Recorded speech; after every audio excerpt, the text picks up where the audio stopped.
Let's pour a cup of coffee. You cannot beat that fucking sound. First cup of coffee. Any cup of coffee, but when you hear that sound, it's amazing. We live right now. What is the topic today? We're talking about coffee blends. Do you like coffee blends? Do you notice that your coffee is blended already? Let's talk about it. But before we talk about it, let's go ahead and have a sip of this coffee.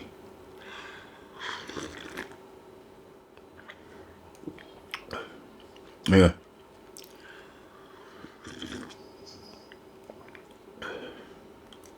Still fantastic.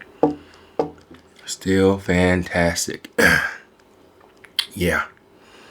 This coffee's good. This is about 3 weeks old. So I think it's on its prime time or on its way out, whatnot. But it's still vibrant. It's still there. I went ahead and brewed this at 200 degrees Fahrenheit. I think it's like 92, 93 degrees. Whatever it may be. In Celsius. I'm sorry, my Celsius people.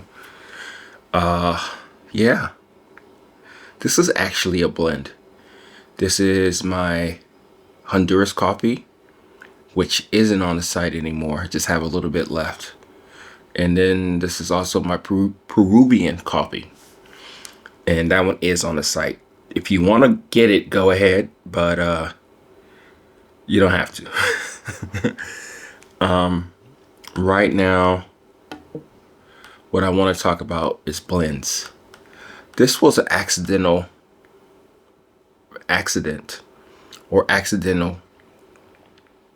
treasure, so to speak. To me, these two coffees, especially the Honduras is really off season. It's been about 2 years, so it's been out for a while. I don't get the vibrancy of that coffee as much as I did before. This coffee is a very orangey type of taste. It really excelled well as a medium to dark roast. Light roast was iffy most of the time, but now as it has aged, it presents better as a lighter roast. And this Peruvian coffee, to me, it smells very perfumey. It's kind of lively, but it's kind of weird in a way to where I've noticed a lot of people don't order it as much compared to my Brazilian, my Mexican coffees. So I was bored one day. I was roasting coffee for a client and I said, why not? Let's just try it out. Let's just try a 50-50 split of the Honduras coffee and also the Peruvian coffee. So that's what we did. And that's what we have right here. And it's a happy accident. Like I said, do you like blends? Do you go for blends? Do you really realize that you are drinking a blended coffee anyway? What I mean by that is that as much as the importers or the growers try to make the coffee as clean and as crisp as possible, they're just trying to survive. And a lot of times they're just gathering beans from their surrounding areas, their land, and it's sort of kind of a mix already. However, when it's presented to you and me, it is a single origin coffee from this particular region. And I know, like for my Brazilians, even my Mexican coffees, since there's such a large batch of coffee, they're grouped together in a larger kind of way to where they have it from this village, that village, this village, and they kind of taste mostly the same. So then when you actually mix them through, they're more so homogeneous. So we're already really getting blends anyway, but I'm talking about probably more specifically the roasters blended coffee. Because if you ask me, I prefer single origin coffees from one centralized place where you can taste the nuances of that particular place in that country, not the whole country. That's what people get mixed up on quite a bit. It's like when they see or hear Honduras coffee or Colombian coffee, that doesn't mean that it represents the whole coffee. It just represents that particular region in time, that season, with the weather, how that coffee was grown for that year, how the soils operate, or is enhanced or not enhanced with rainfall or no rainfall, with the way that the growers are actually picking the coffee, how they're like cultivating the lands and all that. It's just for that particular time and moment. It's like wine. That's why we can get different wines tasting differently each season because of the weather. We're not going to talk about climate control here. That's not what I'm talking about here. I'm just talking about the particular coffee that you get and what you're drinking. So let's take another sip.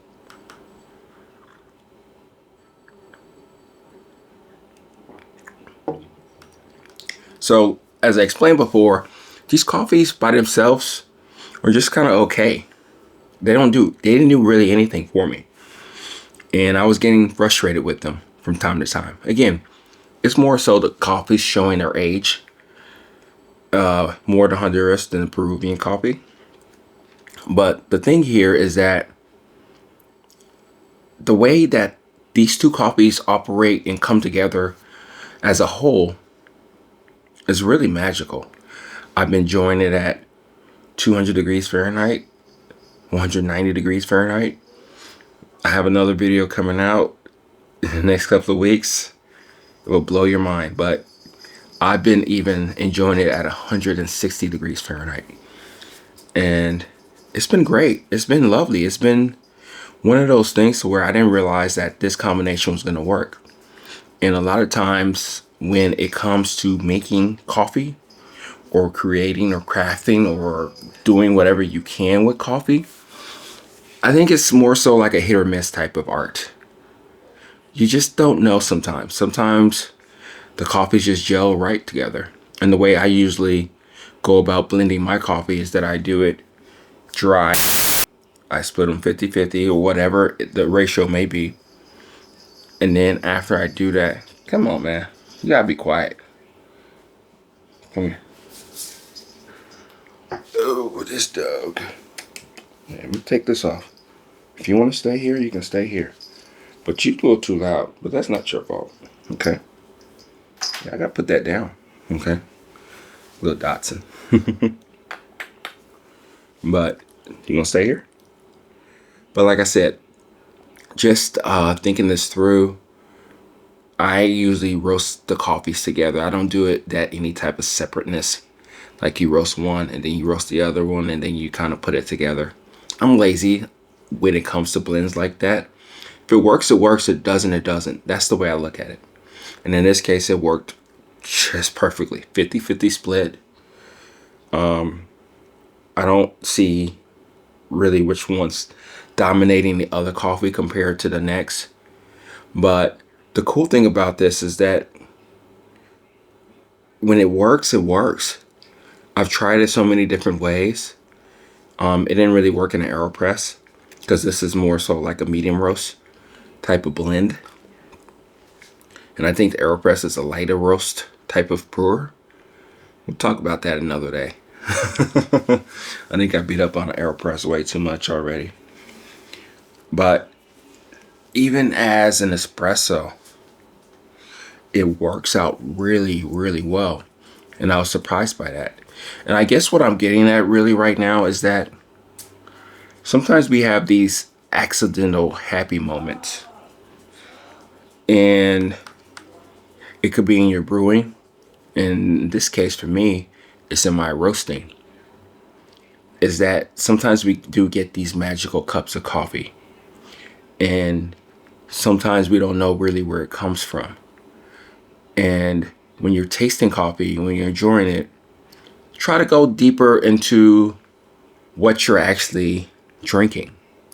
If it says Honduras, fine. If it says Peruvian, fine. If it tells you the elevation, fine. But also go beyond just what the roaster's telling you about the tasting notes. What are you really tasting in this coffee? Even ask the roaster if you wanted to. What is the split of this coffee if it's a blend? And if they do it all the time, or if it's just more so like a seasonal, situational type of thing. Because you may love that coffee so much to the point to where you want to come back for it. I know with me in this combination, once it runs out, it runs out. And I'm perfectly fine with that. I do like the fact that I'm able to give different lives out of coffees in this way. And it's pretty cool that we can experience that together. So let's continue to drink this coffee as it cools, because I believe it gets better when it cools.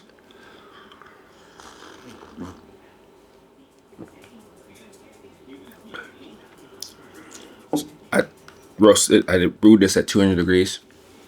So it does have that chocolatey undertone, a little of the bitterness, but then it just dies down. There are some fruity elements of it. It's kind of hard to decipher, at least right now for me.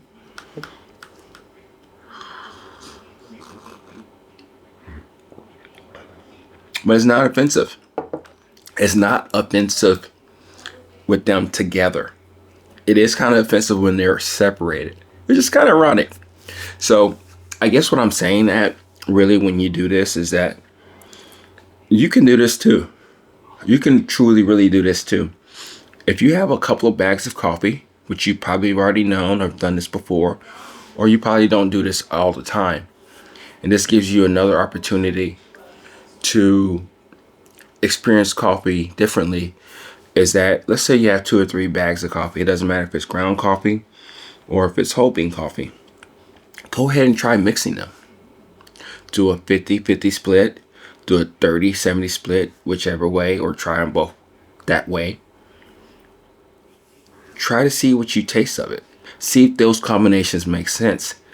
You will probably realize that with those combinations that you do have a new coffee. You can experience coffee differently. Sometimes it doesn't work out that way. That's why I think I say this is a happy accident, because blends are hard to do. But the cool thing about it is that you can actually experience this too, especially when you are brewing your cup of coffee, especially when you have a couple of different cups of coffee. So think about it in that light. Think about what you would like to do with coffee, experience it different ways, probably play around with different things when it comes to the brewing aspects, But I guess what I'm saying here to conclude this talk is that blends are really everywhere. And as much as we think that we're not drinking a blended product, when you think about it, we are drinking or eating a lot of blended products. Sometimes when we go to the store, when we pick up some ground beef, we have no clue where it came from.